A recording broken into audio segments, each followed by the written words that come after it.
Countdown for blast off. X minus 5, 4, 3, 2, X minus 1, fire.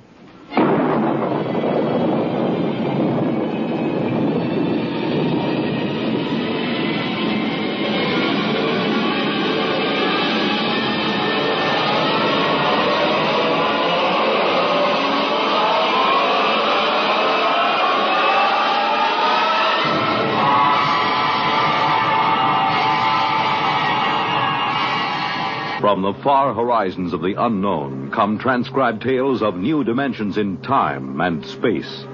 These are stories of the future, adventures in which you'll live in a million, could be years, on 1,000 maybe worlds. The National Broadcasting Company, in cooperation with Galaxy Science Fiction Magazine, presents X minus 1.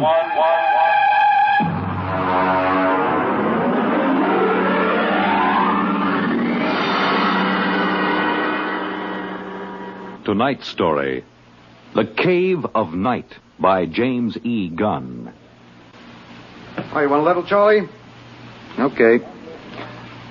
Though yet of Hamlet, our dear brothers, death the memory be... Anyway, how's it, okay? Okay.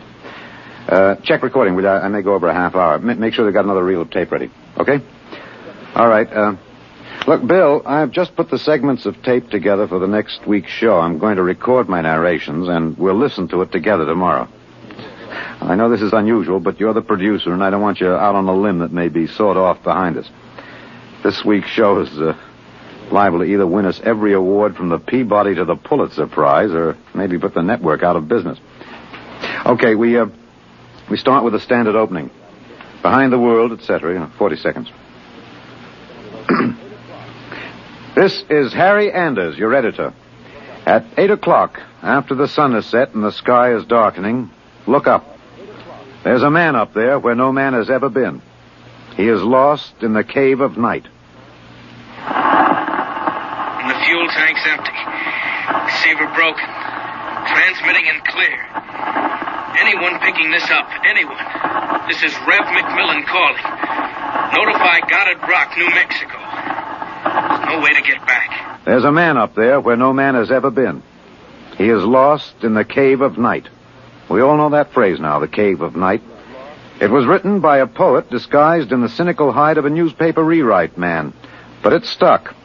It caught the world and held it like a butterfly pinned to a board. It started with a ham, an amateur radio operator, in Davenport, Iowa. All right, Eddie. Roll the first tape in here. It's marked. Am I too close? I was up in the attic. I usually have a talk with WG73. He's in Buenos Aires.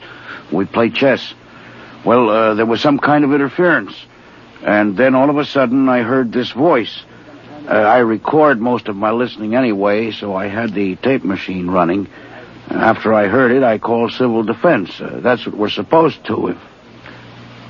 Look, Bill, I haven't done the final editing on these tapes, so don't worry if they're a little rough.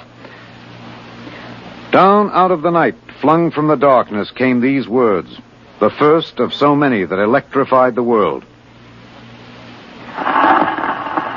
Notify Goddard Rock, New Mexico. There's no way to get back. No way to get back. I'm stuck up here. No way to get down. What does it take to catch the pity of the world? A man wedged underground in Kentucky. A little girl in the bottom of a well. Somebody alive, waiting for rescue, with the days of his life numbered. Somebody somewhere waiting for us to get him out. The story broke in this morning's papers. Orbiting 1,000 miles above our heads was a man, an officer of the United States Air Force in a fuelless spaceship.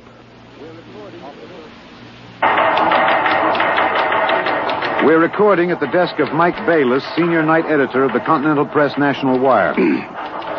Hey, you always get a reaction like this. I remember the Floyd Collins story in the 20s. Fellow trapped in that cave in Kentucky, remember? Oh, sure. And the whole country hanging on to see if he could get out. Then there was that little girl stuck in the well. Kathy Fisker's? Yeah. We pulled all those stories out and put them on the wire for background. But this hit bigger. We got the first lead from an Air Force handout in New Mexico. They just said an experimental rocket failed to return to base. But by that time, the cat was out of the bag. Ham operators picked up those messages from Boston to Fairbanks, Alaska. Mr. Bayless, you first used the phrase the cave of night, didn't you? Yeah, I guess so. I mean, you know, you gotta get a little purple on a thing like this. People eat it up. You can't spread it on too thick. Anyway, I was lost in a cave once when I was a kid in upstate New York. I waited around for a couple of hours in the dark until they came for me. It kind of reminded me of that. It reminded the world of terrors at night, of struggling awake through nightmares. The fears of loneliness, darkness, fall, suffocation, thirst. It reminded me of Rev McMillan. And perhaps I have an advantage over all the other reporters for newspapers and radio and television because I knew Rev McMillan. I knew him in college and in the Air Force. I knew that he was testing rocket-powered craft at Goddard, but I didn't know they were so close to space. No one knew, till those messages of desperation crackled down through the atmosphere. I remembered Rev when I saw those headlines that morning. Straight black hair, Clark Gable ears, a reckless grin. He ate well, reveled in expert jazz and Mozart opera, and he talked incessantly. His southern speech was no drawl. There was too much to say. And now he was alone. And soon all that might be extinguished. The men from the radio newsrooms rushed to Goddard Rocket Base armed with miniature tape recorders. Always certainly get a good story on it. Gentlemen, hold it down, fellas. I'm Colonel Arthur J. Hannigan, Information Officer for Goddard Rocket Base. And I'm authorized to issue the following statement. First Lieutenant Reverty L. McMillan, United States Air Force pilot, Experimental Rocket Division, took off from Goddard Base at 22:34 Rocky Mountain time. His craft, the XR-37 Mark II, a hydrazine nitric 3-stage rocket. I'm sorry I can't describe it, boys. Classified. Well, in order to maintain orbit, the motors were pulsed for 1 second every 15 seconds elapsed time. After 3 minutes, the exhaust was seen by ground spectroscope observation to flare for half a minute. His fuel supply is exhausted. The craft has reached sustaining orbital speed. Well, what does that mean, Colonel? He's out of gas. He can't get down. The first mobilization was of the scientific brains massed at Goddard. Few of them knew Rev. Brains at a research project are usually carefully sorted out and salted away from the distractions of the outside world. They designed, they invented, they calibrated and theorized. But they didn't know the short, stocky man with a lopsided grin who rode the fruit of their labor up and out, and now circled the wood of his birth, with time ticking out. I covered the hearings in Washington for the network newsroom. I flew down from New York, and the stewardess came out every few minutes to tell the passengers the latest news. She called him Rev, although she never knew him, and once I thought I saw a tear. The hearing was before the subcommittee of the Senate Committee on Military Affairs. Presiding, Senator Alan J. Haggister of Kentucky. All right, General Finch. You've made the technical situation fairly comprehensive, even to an old canebrake redneck hillbilly like myself. I have tried to make the gravity of the situation apparent, sir. It appears to me, General, that the sacred life of a human being created in the image of his maker is in danger. It's no light thing to be thrown away like some guinea pig. If that ship wasn't safe, if that poor man up there in the cave of night is to die, somebody is responsible. Isn't that right, General?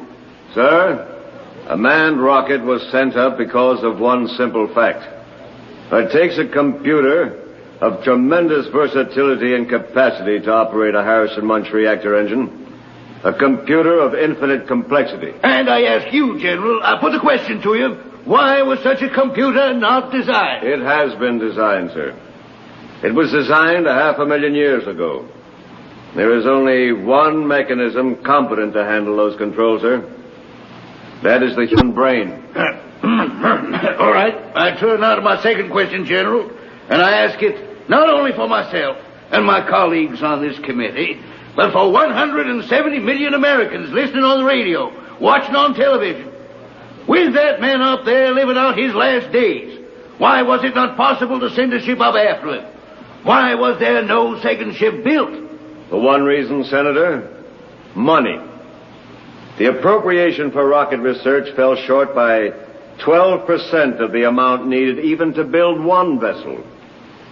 Now, frankly, gentlemen, the deficiency was made up by cutting corners and diverting funds from other projects. That is not the point, General. There's a man up there who's going to die. With the limited funds you gave us, we've done what we set out to do. We've demonstrated that space flight is possible, that a space platform is feasible.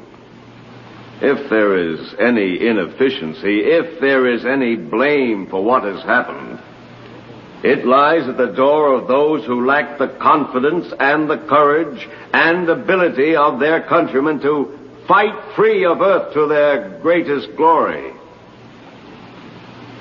Senator, how did you vote on that?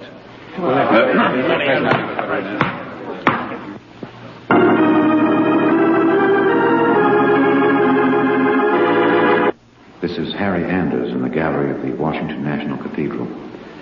This is a special prayer service called by the Dean of the Cathedral for the safety of Lieutenant McMillan and for the success of the recently announced rescue plan. The church is filled. There's a sprinkling of high Navy, Army, and Air Force uniforms. I see General Finch in the second row, next to the Secretary of the Air Force and the newly appointed Undersecretary of Defense, Mr. Winokur. Prominently displayed in the center aisle, below the ornate railing separating the pews from the altar, is the small model of McMillan's ship. One by one now, the congregation is filing past, dropping checks, bills. I saw one child drop in 12 pennies one by one. All contributions are to be used to defray the cost of the rescue effort. The congregation is now kneeling to pray. A moment of silent prayer will follow for the safety and rescue of Lieutenant McMillan. $1 billion was raised in 1 week from voluntary contributions.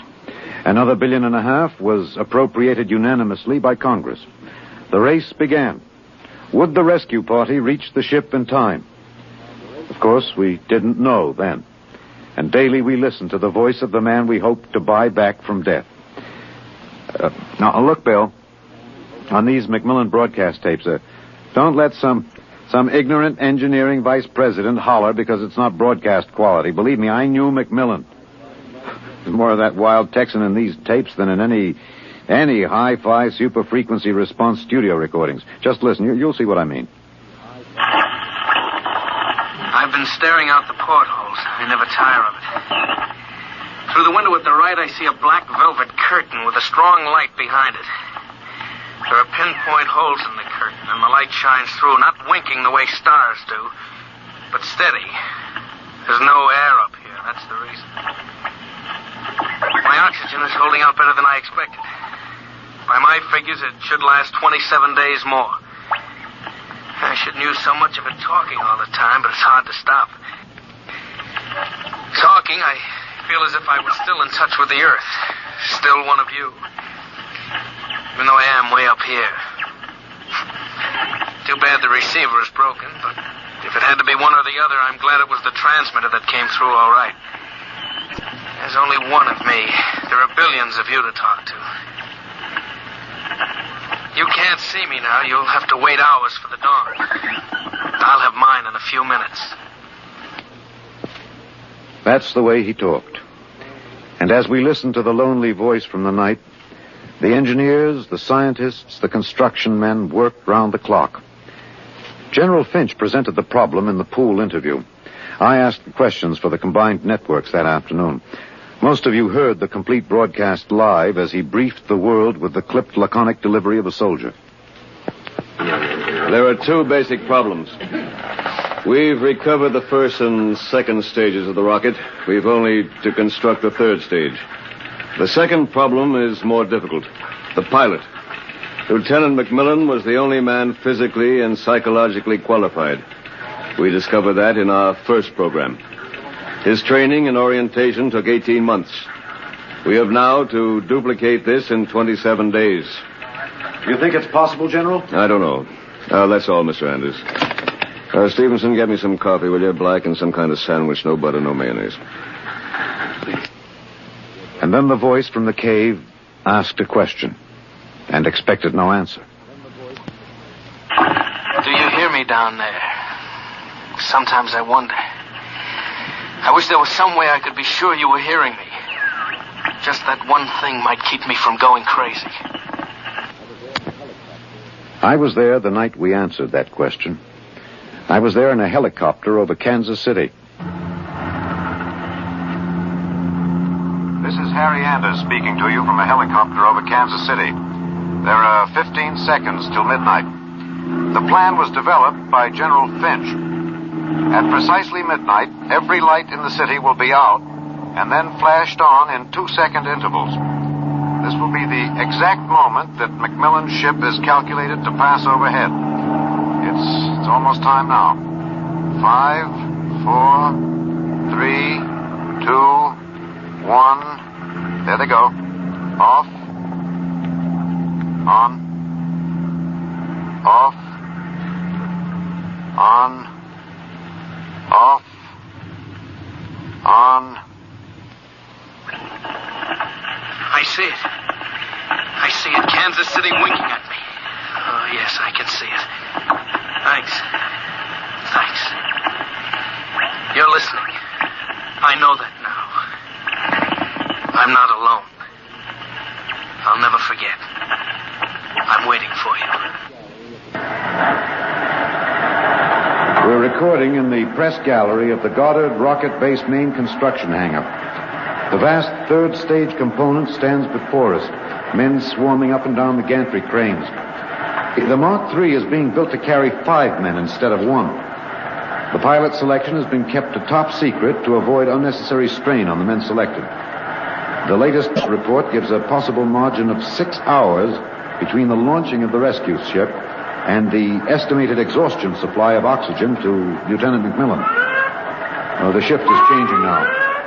The expert construction workers recruited from across the country by the combined efforts of the Air Force Personnel Service, the Atomic Energy Commission, and the International United Electrical Workers and United Auto Workers of the AFL-CIO. The margin is 6 hours. 6 hours between life and death for Lieutenant Reverdy L. McMillan. An hour ago, I saw the sun rise over Russia. Looks like any other land from here. The green where it should be green. Farther north, a sort of mud color. And then white where the snow is still deep. Up here, you wonder why we're so different when the land is the same. You think we're all the same children of the same mother planet. Who says we're different? Can you hear me in the back? Hey, you stand a little close. Well, how about this? Yeah, That's better. That's better. All right, gentlemen, I have exactly 5 minutes for the press conference. Therefore, I'm not going to answer any questions. Progress report is as follows. As a safety factor, we're constructing 2 complete 3-stage rockets and 6 additional 3rd-stage components. The telemetered reports from McMillan's ship have added important additional information, and the first of the rescue vessels should be ready to be launched at the estimated time, weather permitting. Now, don't ask a question. Within certain limitations of air turbulence, the rocket will be ready to lift in time to save Lieutenant McMillan. 21 days. The air is bad tonight. Can't seem to get a full breath. It seems to stick in the lungs. It doesn't matter, though. But I wish you could see what I've seen. The vast spreading universe around Earth like a bride in a soft veil. You'd know then that we belong out here. Come out, mankind. Come out and see what I have seen.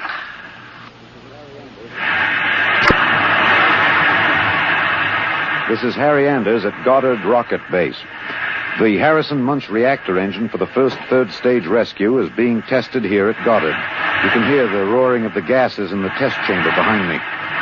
The work has been stepped up as a new calculation based on the increased temperature reading from McMillan's ship indicates that the exhaustion time will be some 6 hours earlier than originally estimated. The margin of rescue will be in minutes. Air very bad. Better hurry. Can't last much longer. And Sully, of course you'll hurry. But I don't want anyone feeling sorry for me. I've seen the stars clearly. But more than this, I've seen the earth. There where I have lived and loved. I have known it better than any man. And loved it better. And known its children better. Goodbye. I have a better tomb than the greatest conqueror earth ever bore. Do not disturb.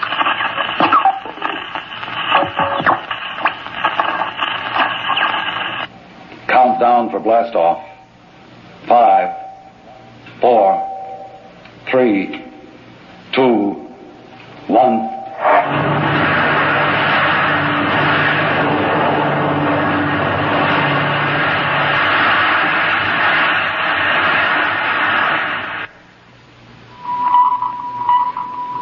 Anders, tape 323. We're in the press operation room of Goddard Field. The rescue rocket has been aloft 53 minutes plus. Its calculated time of arrival is 54 minutes. You will hear the voice of General Beauregard Finch on a direct pickup from the rescue vessel, which has been named unofficially the Lifesaver. Silent crowds have collected at the outer perimeter of the rocket base, as if by their presence they might help it. Quiet. The next voice you hear will be General Finch aloft in the rescue ship. The voice quality may not be good. He's speaking over a throat mic in his pressure suit. Mark 3 to base. This is Finch. We'll secure that field. We have just secured to the airlock of McMillan's ship. I'm now entering the lock. The inner door is closed. I have closed the outer door. The inner door is cycling. Now it is open. Bring in those oxy bottles, will you? The bulkheads of the control room is open.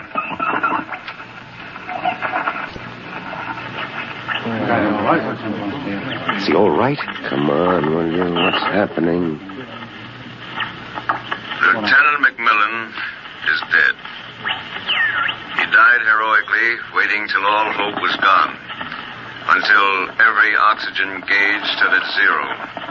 And then, well, the airlock was open when we arrived. In accordance with his own wish, his body will be left here in its eternal orbit. I'm going to leave now. My feet will be the last to touch this deck.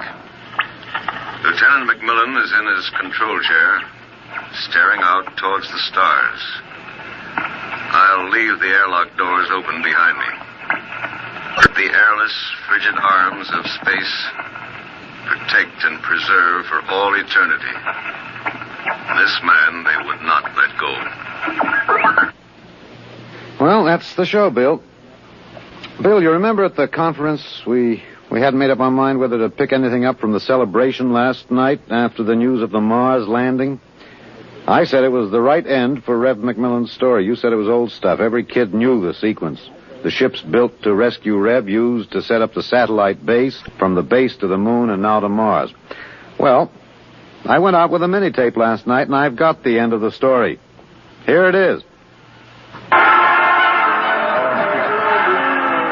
This is Harry Anders in Times Square. The neon rocket ship at the top of the Times building has just flashed into brilliant light. The signal that the landing signal has been received from the rocket Rev McMillan III. Man has landed on Mars. And the holiday crowd here in Times Square is celebrating like 1,000 New Years rolled into one. I'm being tossed and pushed and clapped on the back all at once.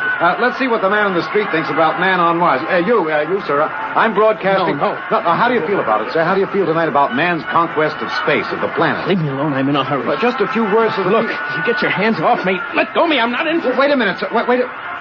Rev! Rev, come back here. Rev! You think I could listen to that voice over and over in a tape editing room and not know every vowel, every consonant? I'm telling you, Bill, I saw him. Rev McMillan. The black hair was gray and those Clark Gable ears were pinned back, but that's a simple operation. I played that piece of tape over and over. It was Rev, I know it. He isn't up there. He's alive. We've got it, Bill. We've got it on our show. We'll break it. Rev McMillan is alive. I haven't written it yet, but we finish it off with this, with a question. Why did they announce he was dead?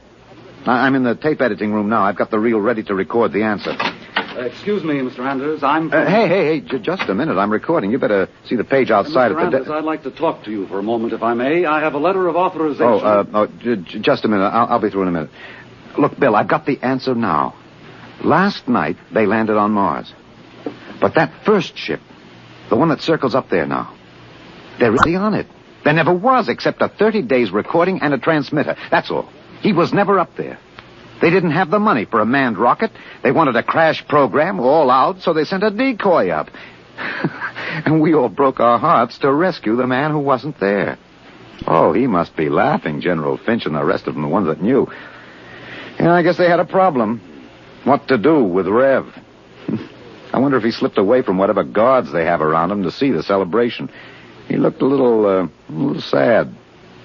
I think sometimes he must wish he was really up there in the cave of night, seated in the icy control room, 1,075 miles above the Earth, staring out at the stars. Mr. Anders, I must insist... What? Bill. Looks as if I won't have to worry about editing this tape. My friends are from Washington. I'd like to call your attention to the last paragraph. What? Oh, no. It's very simple. You won't have to burn it. It's easy to destroy recording tape. I throw this switch. When the tape goes through the erasing head, it's gone forever. Oh, too bad. Would have made one fine show. Okay. So long, Rev.